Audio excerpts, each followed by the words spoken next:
အားလုံးပဲမင်္ဂလာပါအခုပြောပြမယ်ဒါတော့အင်းကြီးဆက်ပြပြီ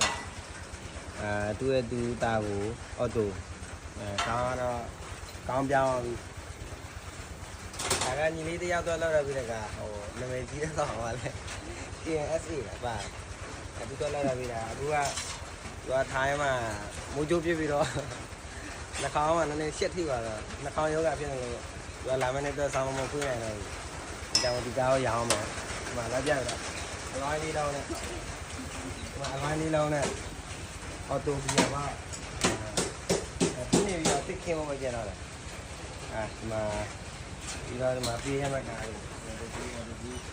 ကား6စီး9စီးရတော့လဲကားရအောင်တော့ဆက်မရကားရအောင်မယ်ဆက်မရလေးဆက်ကြတယ်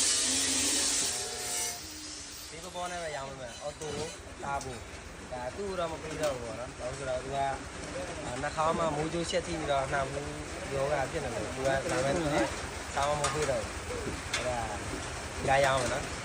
စိတ်ဝင်စားလို့ဖောင်းဆက်လာ